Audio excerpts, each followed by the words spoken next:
Welcome to Ladder Talk Live, a podcast for leaders, thinkers, and future makers, covering topics like personal branding, self-awareness, networking, fear, and career management. I'm your host. I'm Coach Paulina.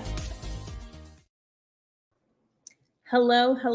Happy Wednesday, and thank you so much for joining. Welcome to Ladder Talk Live. I'm your host. I'm Coach Paulina, and as always, we are in for another amazing episode. If you have been keeping up with what we're going through this week, we're talking about end of year reviews, and today is no different. Today, we're talking about how to handle uncomfortable conversations with your employees. In this next episode, we're discussing that with Chad Owens, Director and HRBP for Revenue Cycle and HIM at Ochsner Healthcare. Chad brings over 25 years of comprehensive HR experience, having previously served in progressive roles as a Talent Acquisition Manger, Senior Human Generalist, HR Manager, and HR Director at Piedmont Healthcare and the United States Army. He has worked domestically and globally, serving employee populations from 5,000 to 15,000. Chad is active in his community and is a member of several civic, social, and fraternal organizations. He is a native New Orleanian, having graduated from Dillard University, and is currently pursuing his master's degree at Webster University. So let's go ahead and welcome Chad. How are you? Great. How about you? How are you doing? Good. How is your week going? So far, so good. It's Monday. It is Wednesday, but it is a busy week. Yes. I am excited to connect with you today. We've worked together in the past in the coaching space. So it's always exciting to have former clients come on to the show and provide feedback, but also have now the opportunity to learn from you. So how do you typically introduce yourself? I'm more of a listener than a talker. So when I come into a conversation, I'll just introduce myself, Chad Owens, I don't really say a title or anything like that. And then I usually let the conversation flow. The person may ask, hey, what do I do? Or, and then I'll volunteer that information, to give a good introduction. And then I'll let the conversation flow naturally from there. One question opens up another. I like to do follow-up questions if someone has something that they've put out there that's interesting, and let the conversation flow from there. Yes. Okay. Perfect. So today we're talking about how to make sure you as the employer and the employee don't get overwhelmed by having to do all the work for employee reviews, and how you can use tools that are available to you in order to make it easier on yourself and, of course, the employee to provide those uncomfortable conversations during those end-of-year reviews. I'd love your insight, because I imagine you've been having to provide feedback for years. It's kind of along with what you do. Yes. Do you have a certain method that you use that helps soften some of those uncomfortable conversations? Well, everything starts with communication. So if you are communicating with your team throughout the year, end of the year reviews, the first conversation should not be at the beginning of it when you're talking about end of year reviews. Mm-hmm. If it's a new employee coming on board, you should be doing a 90-day review with them to let them know how they're doing within the first 90 days. And then you should be setting, periodic 6 months, 9 months, to talk about their strengths and talk about their areas of opportunity. If it's someone that's been on your team for a while, then you should be having those regular interval conversations with them, those stay conversations on where they are, what they're doing, how can they accomplish their goals, and providing constant feedback. So by the time they do their self-evaluation and by the time we're talking about the end of the year evaluations, it should not be a surprise, with where they see themselves versus where you see them, because you've had that constant conversation. There's complete transparency in between you and that team member about, where you see them, where they see themselves, and how and where they need to go. Another important thing that needs to happen is, you need to involve that employee in a conversation about where they want to go, Mhm. so that way, when you talk about benchmarks, you talk about where they are, talk about what some benchmarks they might not have met, you have them involved as to say why they think they may not have achieved what they set their goals to be, and then how you can help them. Shouldn't be a session with negative session where if someone didn't achieve all their goals, praise them for the ones that they did achieve, and the ones that they didn't achieve, let's talk about where they think they fell short, and how they think they can improve where they are to accomplish those goals. Hmm. How do you prepare new managers who don't have they're just this may be their first review period, and they're still learning how to provide good feedback. How do you tell them when they're new to it how to prepare themselves, what to look for throughout the year, so that when they get to this point, they have feedback to provide? Is there a strategy that you teach about that? Well, the same conversations that you have with with new employees should be the same conversation you're having with new managers. One, you sit them down to find out how much they already know and how comfortable they are with what they know, and then you fill in the gaps for where they may need some assistance, some guidance, training, mentoring, and then you point out to them, what they should be looking for. Now, each leader has their own leadership style, so you have to be able to coach them on using their strengths to be able to reach their teams effectively.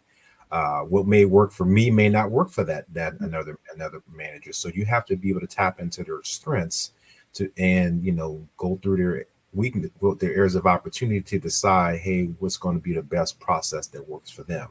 Mhm. And let them know it's okay. You may not catch everything the first time, but the two biggest things is communication and transparency. Because if you are communicating consistently with your team, and then you're transparent about your intent and about what you see for that person, and that person is able to effectively communicate back to you, then that you're ahead of the game and you're not just out there. You let them know that there are no wrong questions. Mhm. Ask. That's how you learn. Right, right, right. It's very important to do that. Now, how do you manage conversations that take a turn where the employee is being on the defensive side, and they feel like they don't agree with the feedback, and now now it's turning a little into a somewhat hostile situation, or it could escalate to that? Well, I take a step back and I let them talk. I use this exercise of what they said, what I heard, and what they meant, and I also do it for them. What I said, what did you hear, and here's what I meant. So we do that on both sides, so that way there's any miscommunication, or ill communication between us in the session. It gives them an opportunity to give the feedback for what they think they're hearing, and what why they are maybe becoming defensive, or and it could be something that's totally unrelated to the evaluation. It could be something external, such as family, things going on, or external outside of the job itself. So you give them the opportunity to express why they feel that way, and give them great feedback as to one, being empathetic, saying this must be important to you, if you're talking about it, and be able to meet them where they are with being able to resolve whatever conflict or whatever apprehension they may be having based on the conversation. Mm. Do you feel like when people get to that point where they feel they need to defend themselves, that they don't feel heard? Or why do you think people become defensive when they're receiving feedback?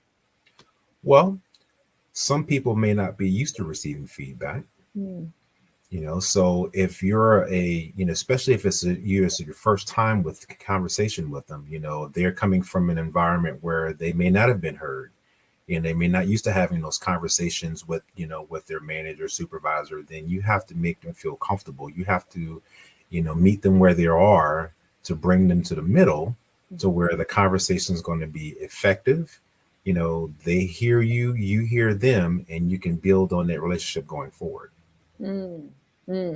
That's a key piece right there, because I feel like I was just talking about this on the Monday episode where people were talking about they had regular conversations with their managers, but the end of year review was blindsided with negative feedback, although they had regular conversations with their managers. My feedback was to sometimes you have to get ahead of it. You have to be the one that's asking for feedback forcibly. Forcibly is not the right word, but you know what I'm trying to say. Ultimately, you want to be proactive in saying, what are some feedback that you can provide for me? They should know what your objective is for the year. And what steps do you think I'm missing? What things think I need to improve on this week or this month, however frequently you connect with each other, and then follow up on that to ensure that you both agree that this is successful versus not, or what lanes need to be improved. For a manager who is not providing useful feedback, I should say, there are some people that'll just say, "Oh, you're doing great, you're doing great, you're doing great," and then at the end of the year, it's like, "So there's 100 other things you should have been doing, and they didn't tell you that." How would you encourage the employee to be an advocate for feedback for themselves so that they aren't blindsided with poor information at the end of the year? A phrase I like to use is, you are the CEO of your own career. So if you are not vocal, to the feedback that's necessary for you to move up in your career, then no one else is going to advocate for you like, yourself. So if you got sit down, talk with your manager, hey, can I get 30 minutes of your time, or even 15 minutes of your time to have a simple conversation about how I'm doing, where I'm going, where my areas of opportunity are, just to have those simple conversations. And plus it opens up the door of trust, between the employee and the manager, and the manager, sees the employee that this employee is taking some investment in their career. So, that it has to be on both sides. And if for a manager that's not open to an employee approaching them to have those conversations, then I would probably have a conversation with that manager to try to understand why would they not want that employee to be proactive in their approach to be able to get feedback on how they're doing. Some managers take offense to that because, they're not doing, their job as they should. And they feel like they're being, put on notice or put under a microscope because, employees are taking the initiative when they should be, praising that. And employees are taking initiative because those are typically your employees that are going to do a good job for you. They're going to be loyal. And those are the ones that are going to progress within the organization. Mm-hmm. So let's say we're at an end of year review. It's not good feedback. There may be a performance improvement plan created to ensure we can kind of realign on both sides, as an employee and also the manager. What is your opinion on ensuring that you are helping that person course correct back into alignment for success in that position? Any tips that other managers can use to provide the feedback that, things aren't going well, we do need to improve, we've got a certain, deadline to improve it, otherwise other action may be taken, but I want to support you through this and I want you to succeed? How do you think is the best way to kind of provide that level of communication? Because sometimes when you go through a performance improvement plan, you feel like your job is lost, there's nothing you can do, you got one foot out the door, all of those things. How can you still help that person to remain at that company and improve? Well, first thing is to be transparent. I think that vital thing that is missing in conversations, especially around performance improvement plans, to be transparent. Hey, you're not meeting the marks where you need to be, but here's how we're going to help you get to where you need to be. Then you need to put that person at ease, make them feel like, okay, hey, there is hope for me to be able to turn this thing around. It needs to be very documented as far as, okay, the steps. And two, you need to involve that person in the process on how we're going to get to, where they can be successful, in their role and in the organization. Don't look at a performance improvement plan, as a the kiss of death. It should Mm. be that, hey, this is a temperature check. Hey, this is a wake up call. Hey, let's stop the line. Let's sit down. Let's see. What do you need help with? How can I help you be successful? It need to be those encouraging words, and not where the person feels like that they're being basically pushed out the door because they're not meeting performance standards. And I think it needs to be deliberate. I think it needs to be measurable, put those things in place that it can be measurable for that person to achieve. And I think, like I said, involvement from that person and how they're going to get to that point. So that way, let's say it doesn't work out, they can look back and say, well, where you think it didn't go well. And then it also, if it gets to the point to where you may have the person maybe let go because of performance issues, you as a leader have done everything possible to help that employee to be successful. On the last resort, if there's no improvement, and and sometimes it does happen where it doesn't work out, but if you have been communicative and you've been transparent with their employee and you've done everything possible to help the employee to be successful, but the employee still doesn't meet where they need to be, and end up having to separate that person from the organization, you've built that relationship to where when that person does their exit interview, they can come back and say, well, hey, my team supported me through, and you're, and the person, at that time, even though they may leave, they may be a boomerang employee and come back, they may go somewhere, get some experience, come back to your organization. How you treat an employee and through the entire employee life cycle pays dividends as to how that person may speak about your organization once they leave, or even if things work out, that may influence them, for referrals for somebody else to, join the organization based off of how they were treated. So relationships are paramount in end of the year conversations with about it. Evaluations and even performance improvement plans. How you treat an employee will never forget how you made them feel during any part of the process. Mm-hmm. And how about on the other side, where it's the employee to the employer? What encouraging words would you provide to them, or how should they think moving forward?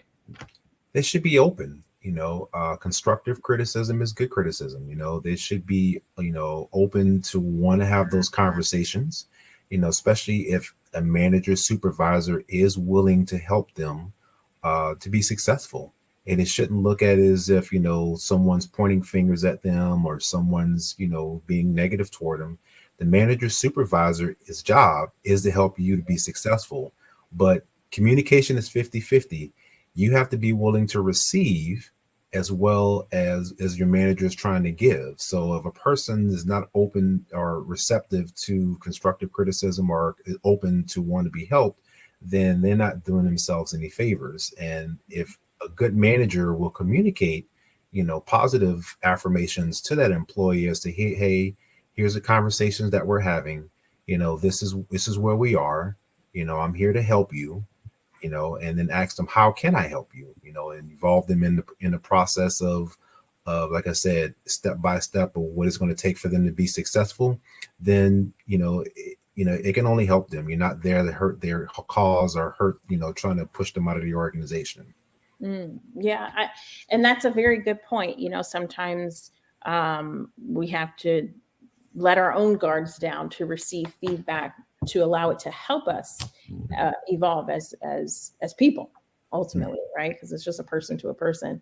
So, and sometimes it may not be the manager. It just may be the history or environmental that person has come from, to where, they may have been treated not necessarily on the job. It could have been relationships, could have been family dynamics. Some people carry those outside influences into the workplace. yes. So it may take a little more to reach those persons than others. So you just have to find, that effective communication tool and be able to meet people where they are, as far as how they like to have the kind of conversation they have that will make them feel comfortable at accepting those constructive criticism. Yes, absolutely.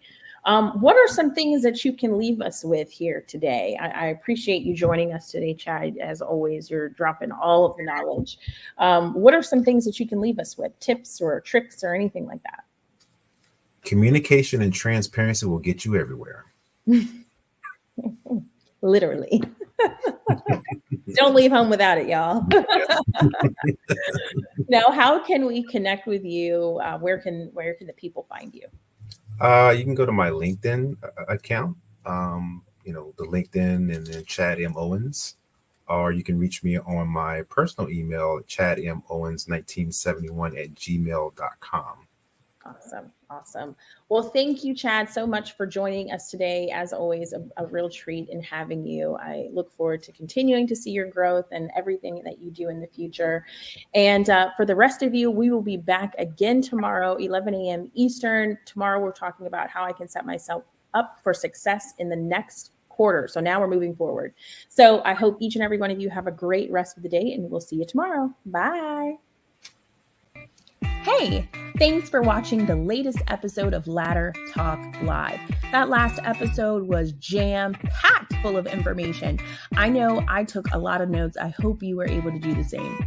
If you find yourself at the end of this episode wondering how to get your career back on track, or if you need just a little bit of career clarity, make sure you go to coachwilina.com to sign up for your free complimentary career consultation. Let's get your career aligned to where you're looking to go next. Again, we're here to help everyday people live extraordinary lives. Make sure you subscribe to the YouTube channel and wherever you watch your podcasts so you are in the know when new episodes launch and new opportunities to learn are available. I'll talk to you soon.